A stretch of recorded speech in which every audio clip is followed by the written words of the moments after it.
بسم اللہ الرحمن الرحیم.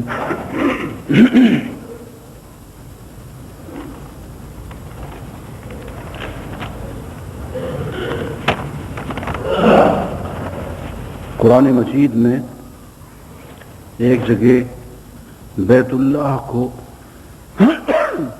کعبہ کو قیام للناس کا رتبہ دیا گیا ہے.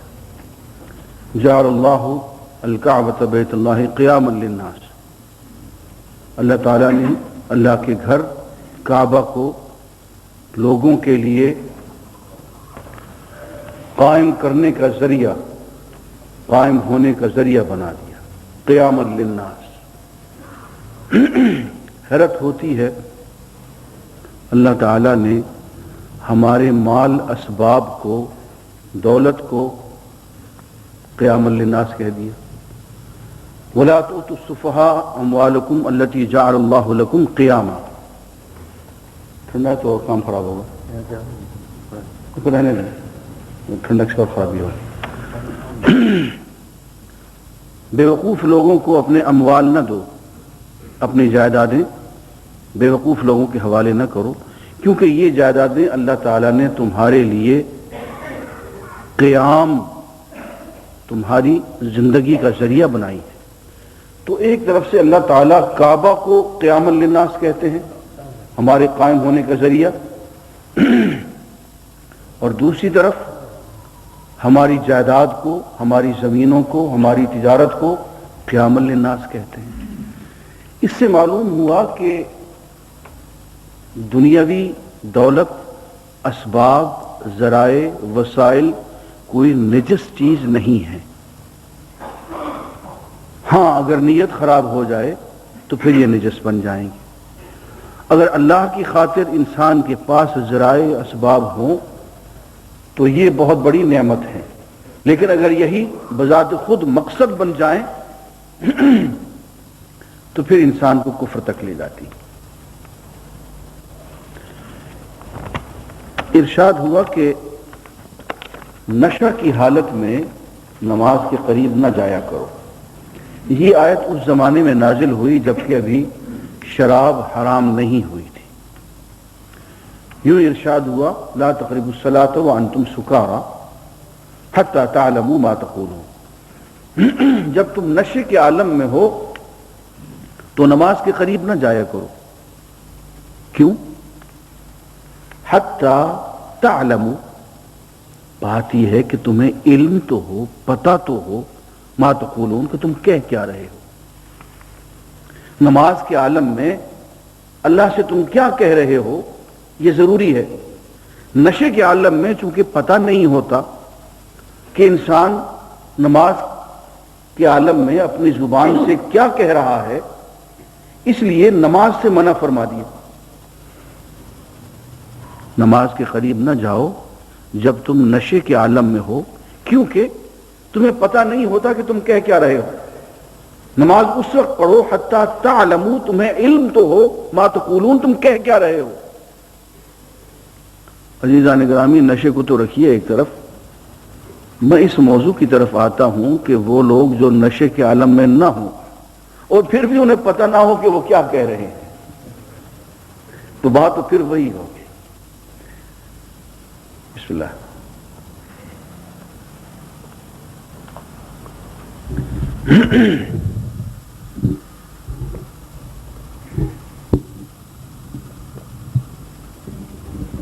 جزاکم اللہ.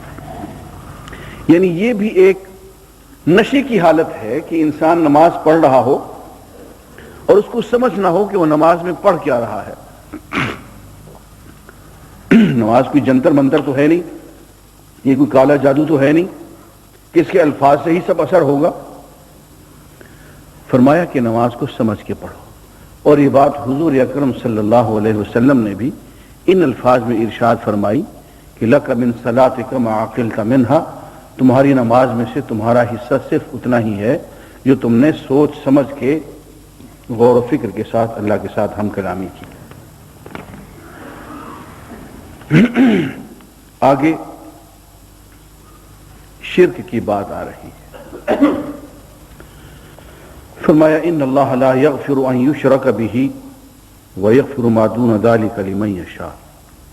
اللہ تعالیٰ کا قاعدہ یہ ہے کہ وہ معاف نہیں کرتا، اس بات کو معاف نہیں کرتا کہ اس کے ساتھ کسی کو شریک ٹھہرایا جائے، اور اس کے علاوہ جس گناہ کو وہ چاہے گا، جس گناہ گار کو چاہے گا اور اس کے جس گناہ کو چاہے گا معاف کر دے گا. شرک ایک ایسا گناہ ہے کہ اسے اللہ تعالیٰ معاف نہیں فرماتے.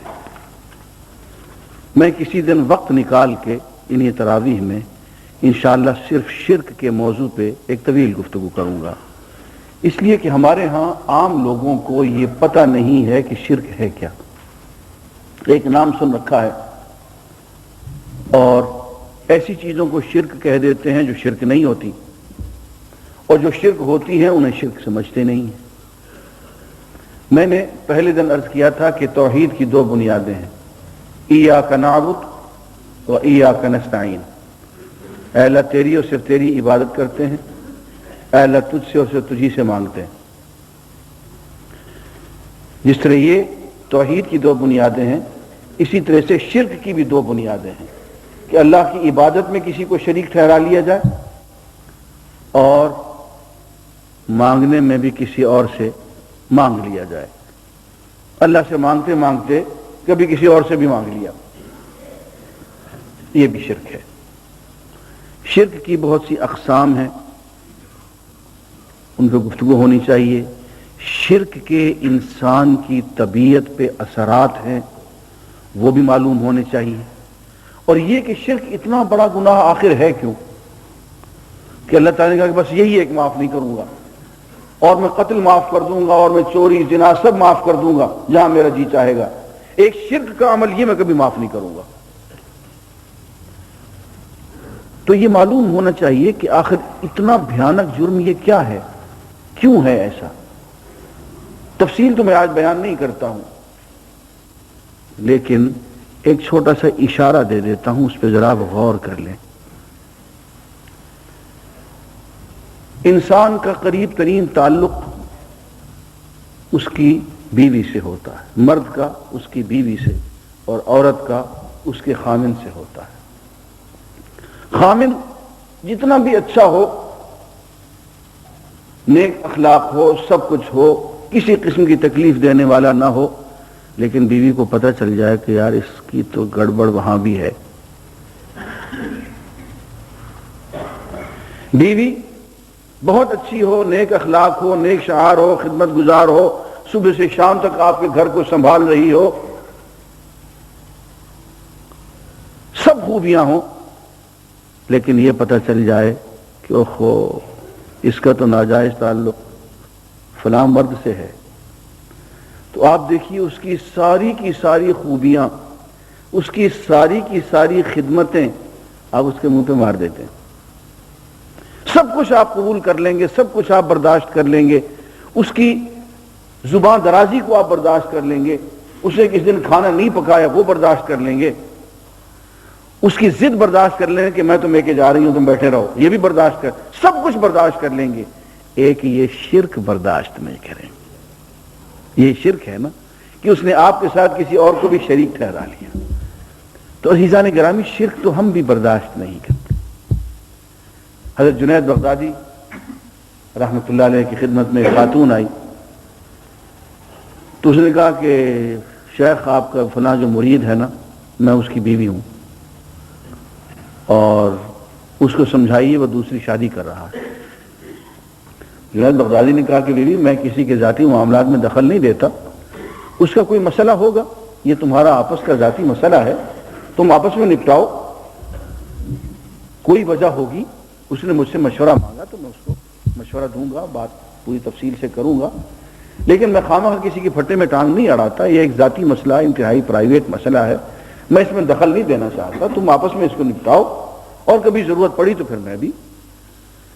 تو اس نے کہا نہیں نہیں نہیں، آپ وہ شادی کر رہا ہے بہت جلد، اور آپ اس کو فوراً روکیے، اور ورنہ ہمارا گھر تباہ ہو جائے گا اور یہ ہو جائے گا. ایسے عورتوں کی عادت ہوتی. تو جنید بغدادی خاتون کو سمجھاتے رہے. اگر خاتون نے کہا کہ شیخ میں آپ کو کیا بتاؤں، شریعت اجازت نہیں دیتی ہے، ورنہ میں اپنے چہرے سے نقاب اٹھا کے آپ کو بتا دیتی کہ مجھ جیسی حسین عورت کے ہوتے ہوئے اس کم وقت کو دوسری شادی کی ضرورت ہی نہیں۔ تو جنید بغدادی نے جب یہ جملہ سنا تو آپ پہ بالکل غشی کی کیفیت طاری ہو گئی، بالکل غشی کی کیفیت، اور مبہوت سے ہو گئے۔